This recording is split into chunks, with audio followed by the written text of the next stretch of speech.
నమస్తే. Welcome to square talks.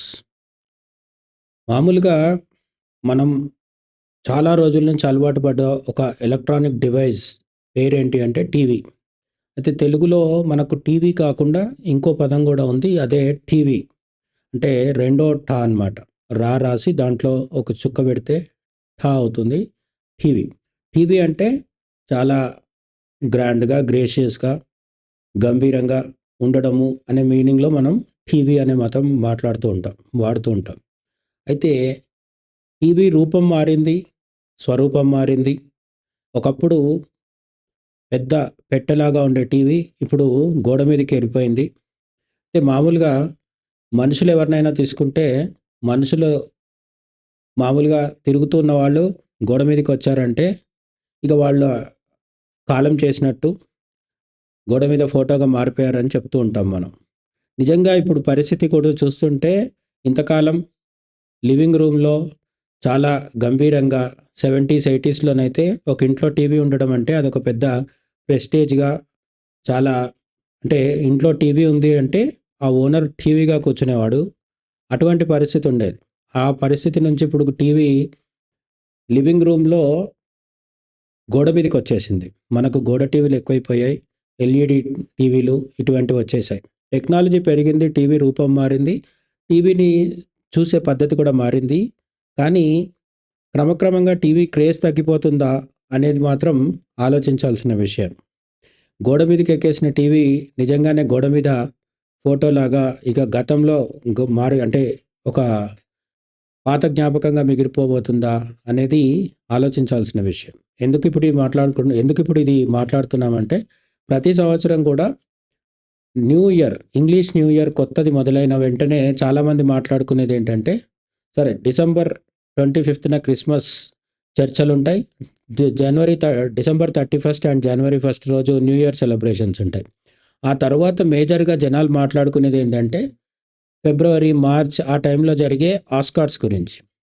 ఆస్కార్‌కి సంబంధించిన సెలబ్రేషన్స్‌ని ప్రతి సంవత్సరం స్టార్టింగ్‌లోనే న్యూ ఇయర్ అయిపోయిన వెంటనే సెకండ్ ఆర్ థర్డ్ మంత్‌లో చేస్తూ ఉంటారు. దీని గురించి వరల్డ్ వైడ్‌గా చర్చ జరుగుతూ ఉంటుంది. అయితే అమెరికాలో ఒక దగ్గర ఒక దగ్గర డైరెక్ట్‌గా జరుగుతూ ఉంటాయి సెలబ్రేషన్స్. అక్కడికి వెళ్లి చూసేవాళ్ళు చూస్తూ ఉంటారు. హాలీవుడ్ ప్రముఖులు కావచ్చు, ఇతర కొంతమంది వ్యక్తులు.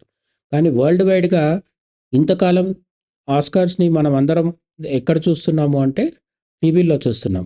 పర్టిక్యులర్‌లీ ఏబీసీ అనే ఒక American news channel, American entertainment channel దీన్ని ప్రత్యక్ష ప్రసారం చేస్తూ వచ్చేదన్నమాట. అయితే ఇప్పుడు ఈ టీవీ నుంచి ఆస్కార్స్ అనేది యూట్యూబ్‌కి షిఫ్ట్ అవుతుంది అనేది ఈ మధ్య కాలంలో వచ్చిన ఒక పెద్ద బ్రేకింగ్ న్యూస్ అనుకోవచ్చు. ఒక మేజర్ న్యూస్ అప్డేట్ అన్నమాట. యూట్యూబ్‌కి ఎందుకొస్తుంది? ఇవన్నీ మాట్లాడుకునే ముందు మనం ఇక్కడ ఇంకొక విషయం కూడా చెప్పుకోవాలి. ఆస్కార్స్ 2026లో కాదు కానీ 2029లో 101వ ఆస్కార్ సంబరాలు జరగబోతున్నాయన్నమాట. అంటే 2026, 27, 28 పర్టిక్యులర్‌లీ 2028లో శత ఆహ్, శత జయంతిలాగా మనం భావించవచ్చు. అంటే 100th టైం ఆస్కార్స్ సెరమనీ అనేది అమెరికాలో జరగబోతోంది. అయితే ఈ 100th సెలబ్రేషన్ కూడా టీవీలోనే ప్రసారం అవుతుంది. ఇప్పుడు రాబోయే 2026, 27, 28 కూడా టీవీలోనే ప్రసారం అవుతుంది. కానీ 2029 నుంచి ఆస్కార్స్ అనేవి ఇక టీవీలో కనిపించవన్నమాట. టీవీలో కాకుండా యూట్యూబ్‌లో వేస్తూ వస్తాయి. యూట్యూబ్‌లో లైవ్ స్ట్రీమింగ్ చేస్తూ ఉంటారన్నమాట. ఎందుకు ఈ నిర్ణయం తీసుకున్నారు అంటే నాట్ ఓన్లీ 2029 నుంచి 2033 వరకు వరుసగా కొన్ని సంవత్సరాల పాటు యూట్యూబ్‌తోనే టై అప్ అయ్యి the academy of motion pictures అంటే మనం అకాడమీ అవార్డ్స్ అంటాం కదా! ఈ ఆస్కార్ అవార్డ్స్‌ని ప్రదానం చేసే సంస్థ ఏదైతే ఉందో ఆర్గనైజేషన్ ఏదైతే ఉందో అది ఒక అగ్రీమెంట్‌కొస్తుంది. యూట్యూబ్‌తో ఒక అగ్రీమెంట్ చేసుకున్నట్టుగా మనకు వార్త వచ్చింది. దీని సారాంశం ఏంటి అంటే యూట్యూబ్‌లో 2029 నుంచి 2033 వరకు ఎవ్రీ ఇయర్ ఆస్కార్స్ అనేవి యూట్యూబ్‌లో లైవ్ స్ట్రీమింగ్ అవ్వబోతున్నాయి. అయితే 2029 నుంచి ఎందుకు పెట్టుకున్నారు ఇమీడియట్‌గా 2026లో కాకుండా అంటే, 2029 అనేది 101st ఆహ్, 101వ ఆస్కార్స్ ప్రధానోత్సవ కార్యక్రమం కాబట్టి 100 సంవత్సరాలు పూర్తయిన తర్వాత ఫార్మాట్ చేంజ్ చేయాలని డిసైడ్ అయినట్టుగా మనకు తెలుస్తుందనమాట. అయితే మరి టీవీ నుంచి ఎందుకు యూట్యూబ్‌కి షిఫ్ట్ అవుతున్నారు అంటే, టీవీ అనేది 5 దశాబ్దాలుగా ఇప్పటికీ 50 సంవత్సరాలుగా దాదాపు 5 దశాబ్దాలుగా టీవీలోనే ఏబీసీ అనే ఒకే ఛానల్‌తో అగ్రీమెంట్ పెట్టుకొని ఈ ఆస్కార్స్ నామినేషన్స్ కావచ్చు, దాని ప్రిపరేషన్స్ కావచ్చు, రెడ్ కార్పెట్ ఈవెంట్ కావచ్చు, ఇవన్నిటిని కూడా ఒకే ఛానల్ వాళ్ళు ప్రసారం చేస్తూ వస్తున్నారు. వాటికి రికార్డు స్థాయిలో వ్యూవర్‌షిప్ కూడా ఉండేదన్నమాట. ఉదాహరణకి 98లో 57 మిలియన్ల మంది జనం చూశారు అని లెక్కలు చెప్తున్నాయి. కానీ 2025కి వచ్చేసరికి కేవలం 19.7 మిలియన్ల మంది మాత్రమే ఈ ఆస్కార్స్ ప్రధానోత్సవాన్ని టీవీల్లో చూశారని చెప్పి చెప్తున్నారనమాట. ఇదంతా ప్రధానంగా అమెరికన్ మార్కెట్‌ని దృష్టిలో పెట్టుకొని చెప్తున్న లెక్కలు. విదేశాల్లో కూడా ఇంకా చాలామంది చూస్తుంటారు. అయితే సహజంగానే మనకు ఒక విషయం తెలిసిపోతుంది కదా!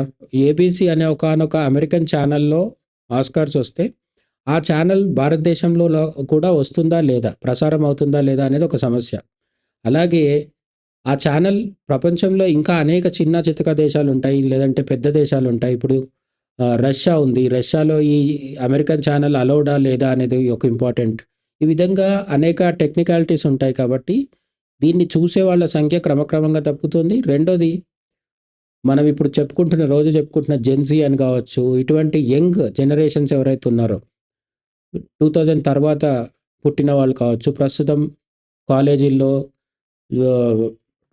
పీజీ కోర్సుల్లో ఉన్న వాళ్ళు ఎవరైతే ఉన్నారో వీళ్ళందరికీ సినిమా మీద ఆసక్తి, హాలీవుడ్ మీద ఇంట్రెస్ట్ ఉన్నప్పటికీ ఆ వార్తలు తెలుసుకోవడానికి స్మార్ట్ ఫోన్ ఆధారంగా, ల్యాప్టాప్ ఆధారంగా, కంప్యూటర్ ఆధారంగా, ఇంటర్నెట్ మీద ఆధారపడుతున్నారు తప్ప, ఇంట్లో హాల్‌లో కూర్చొని గోడ మీద ఉన్న టీవీ ఆన్ చేసుకొని ఇవన్నీ చూసే ఓపిక, టైము అండ్ అసలు అటువంటి థింకింగ్‌లో కూడా వాళ్ళు లేరు. కాబట్టి ఈ యంగ్ జనరేషన్ అంతా యూట్యూబ్‌కి షిఫ్ట్ అయిపోవడం వల్ల వీళ్ళు కూడా ఆస్కార్స్‌ని కూడా యూట్యూబ్‌లో స్ట్రీమింగ్ చేయాలి ఇక మీదట అని చెప్పి నిర్ణయం తీసుకున్నారు.